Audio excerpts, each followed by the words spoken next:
ఓం శ్రీ గురుభ్యో నమ. అందరికీ నమస్కారం అండి.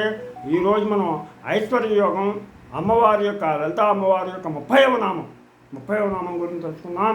ముందుగా గణేశుడి ప్రార్థన. శుక్లాంబరధరం విష్ణుం శశివర్ణం చతుర్భుజం ప్రసన్నవదనం ధ్యాయే సర్వవిఘ్నోపశాంతయే. గురుబ్రహ్మా గురుర్విష్ణు గురుర్దేవో మహేశ్వరः గురు సాక్షాత్ పరబ్రహ్మ తస్మై శ్రీ గురవే నమః. ఓం ఐం హ్రీం శ్రీం శ్రీ మాత్రే నమః. ఓం ఐం హ్రీం శ్రీం శ్రీ మాత్రే నమః. ఓం ఐం హ్రీం శ్రీం శ్రీ మాత్రే నమః. హరి ఓం. ఐశ్వర్యయోగం అమ్మవారి యొక్క 30వ నామం యొక్క మహిమ అలాగే ఫలితాన్ని గురించి మనం తెలుసుకుందాం. ఓం కామేశబద్ధమాంగళ్యసూత్రశోభితకందరాయై నమః. ఓం కామేశబద్ధమాంగళ్యసూత్రశోభితకందరాయై నమః. ఓం కామేశబద్ధమాంగళ్యసూత్రశోభితకందరాయై నమః. ఓం ఐం హ్రీం శ్రీం ఓం కామేశబద్ధమాంగళ్యసూత్రశోభితకందరాయై నమః.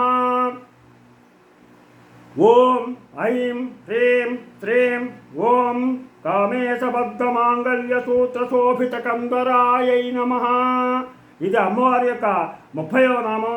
స్త్రీకి ఎన్ని ఆభరణాలు రానటువంటి అందం ఒక్క మంగళసూత్రంతో వస్తుంది.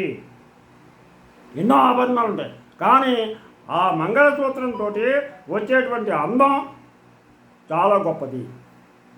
కామేశ్వరుడు అమ్మవారి యొక్క భర్త. ఆయన అమ్మ మెడలో మంగళసూత్రాన్ని కట్టాడు. ఆ మంగళసూత్రంతో అమ్మవారి యొక్క మెడ ప్రకాశిస్తోంది. కామేశ్వరుడు కట్టినటువంటి ఆ మంగళసూత్రంతో అమ్మవారి మెడలో కట్టినటువంటి మంగళసూత్రం యొక్క కాంతి మనం దర్శించుకుంటే మనకి ఎంతో సత్ఫలితాలను ఇస్తుంది. ఆ అమ్మవారి యొక్క మెడ ఆ సూత్రం వల్ల ఎంతో శోభిస్తోంది. ఈ మంగళసూత్ర ప్రభావం వల్ల కామేశ్వరుడు లోకపాలకుడే చిరంజీవి అయి ఉన్నాడు.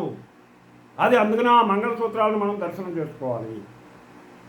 కామేశ్వరుడు అమ్మవారి మెడలో కట్టినటువంటి మంగళసూత్రాలను అమ్మ మెడలో అలంకరించినటువంటి ఆ మంగళసూత్రాలు చూసి మనం సాష్టాంగ నమస్కారం చేసుకోవాలి. శ్రీమద్ భాగవత మహాపురాణాన్ని శుకుడు పరీక్షిత్తుకు చెప్పిన విషయం అందరికీ తెలిసిందే. క్షీరసాగర మదన సమయంలో ముందుగా విషం పుట్టింది. ఆ విషాన్ని దేవదానుడు శివుడిని తాగమని లోకాలను రక్షించమని ప్రార్థించారు. శివుడు తాగడానికి సిద్ధమయ్యాడు. ఈ కథ వింటున్నటువంటి పరీక్షిత్తు శుకుడిని ఇలా అడిగాడు, ఏ స్త్రీ అయినా చూస్తూ తన భర్తను విషం తాగమంటుందా? పార్వతి శివుడిని విషం తాగమని ఎలా ప్రోత్సహించింది అని చెప్పేసి అడిగాడు ఆయన. అప్పుడు సమాధానంగా శుకుడు ఇలా చెప్పాడు, ఏంటంటే అది మింగేవాడు భర్త అని, మింగేది విషమని తెలిసిన లోక శ్రేయస్సు కోసం సర్వమంగళ పార్వతి శివుడిని విషం తాగమంది. మింగేది విషమని తెలుసు, మింగేవాడు తన భర్త అని తెలుసు. అయినా సరే లోక శ్రేయస్సునే దృష్టిలో పెట్టుకుని ఆ పార్వతీమాత ఆ శివుడిని విషం తాగమంది. అంటే మంగళసూత్రాన్ని ఎంత నమ్మిందో ఆ తల్లి. అంటే దాని ప్రభావం చూడండి. అంతరార్థం తన మంగళసూత్ర బలమే శివుడికి రక్ష. తన మెడలో ఉన్నటువంటి మంగళసూత్రం యొక్క మహిమ ఆ శివుడిని రక్షిస్తుంది, కాపాడుతుంది, నా భర్తను కాపాడుతుంది, ఏమి చేయదు అని చెప్పేసి ఆవిడ ఎంతో ఆ మంగళసూత్రాన్ని నమ్మింది. అందుకని ప్రతి వ్యక్తి కూడా తన భర్త యొక్క సౌఖ్యం కోసం వాళ్ళ యొక్క మంగళసూత్రాలని ఎంతో పవిత్రంగా, ఎంతో రక్షణగా, వాళ్ళకి రక్ష, భర్తకు రక్ష. ఆడవారి యొక్క మెడలో ఉన్నటువంటి మంగళసూత్రం భర్తకు శ్రీరామ రక్ష. అటువంటి మంగళసూత్రాన్ని ఎల్లప్పుడూ కూడా పూజ చేసుకుంటూ ఉండాలి. అందుకనే దానికి పసుపు కుంకుమ తెల్లారి లేచిన తర్వాత ఉదయాన్నే స్నానం చేసిన తర్వాత ఆ మంగళసూత్రాలకు పసుపు కుంకుమ పెట్టుకోవాలి.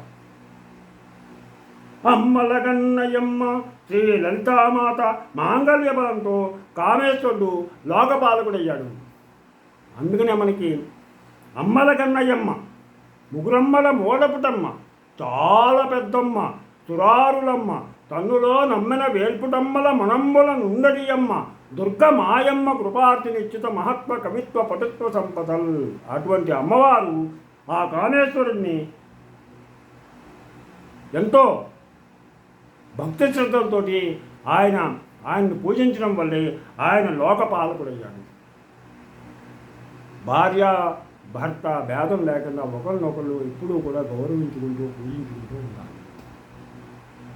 డెవలప్ అది దీన్ని బట్టి ఈ మంత్రం యొక్క ఫలితం ఏంటంటే భక్తితో కనుక ఈ మంత్రాన్ని కనుక జపించినటువంటి ఏ స్త్రీ అయినా సరే వైధవ్యాన్ని పొందదు. పుణ్యస్త్రీగా సౌభాగ్యంతో శరీరం చాలించాలనుకునేటువంటి స్త్రీలు నిత్యం పడుకోబోయే ముందు ఈ మంత్రాన్ని 9 సార్లు పఠించండి. అలాగే భర్త చనిపోయినటువంటి స్త్రీలు విధవలు నిద్రించే ముందు ఓం కామేశబద్ధ మాంగళ్య సూత్ర శోభిత కందరాయై నమః అన్నటువంటి మంత్రాన్ని 11 సార్లు కనుక జపించినట్లయితే ఇక వచ్చేటువంటి ఏ జన్మలో కూడా వాళ్ళకి వైధవ్యం రాదు. వైధవ్యం వచ్చినటువంటి వాళ్ళు రాత్రి పడుకోబోయే ముందు 11 సార్లు కనుక ఈ అమ్మవారి యొక్క నామాన్ని కనుక 30వ నామాన్ని పఠించినట్లయితే వాళ్ళకి మరి ఏ జన్మలో కూడా వైధవ్యం ప్రాప్తించదు. అలాగే పురుషులు ఈ మంత్రాన్ని కనుక నిద్రపోయే ముందు 27 సార్లు కనుక జపించినట్లయితే భార్యతో ఏ విధమైనటువంటి తగాదాలు ఉండవు. మూలం ఇదే, ఈ తగాదాలు. అందుకనే 27 సార్లు కనుక రాత్రి పడుకోబోయే ముందు భర్త జపించినట్లయితే భార్యతో ఏ విధమైనటువంటి తగాదాలు ఉండవు. అలాగే భార్య అనుకూలవతి అవుతుంది, అనుకూలమైనటువంటి భార్య అవుతుంది. అలాగే పెళ్లి కానటువంటి వాళ్ళు పురుషులు కనుక పఠించినట్లయితే అనుకూలమైనటువంటి భార్య లభిస్తుంది. అందుకని ఈ మంత్రాన్ని 30వ నామాన్ని తప్పనిసరిగా ప్రతి ఒక్కళ్ళు కూడా ఆ అమ్మవారి నామాన్ని పఠించండి లేదా శ్రవణం చేయండి. రెండూ కూడా భక్తికి మార్గాలు. ఈ రెండు చదవలేనటువంటి వాళ్ళు పఠించలేనటువంటి వాళ్ళు శ్రవణం చేయండి. అవధి భక్తి మార్గాల్లో శ్రవణం అనేది ఒకటి కాబట్టి శ్రవణం చేయండి. ఆ అమ్మవారి కృపకు పాత్రులు కండి, ఆ అమ్మవారి యొక్క ఆశీస్సులు పొందండి. మీకు అందరికీ కూడా ఆ లలితా పరాభట్టారిక అమ్మవారి యొక్క ఆశీస్సులు సంపూర్ణ ఆయురారోగ్య ఐశ్వర్యాలు ప్రసాదించాలని కోరుకుంటూ, మీకు నా ఛానల్ కనుక నచ్చితే సబ్స్క్రైబ్ చేయండి, అలాగే లైక్ చేయమని కోరుతూ మీరు ఆపాదించ భాగం.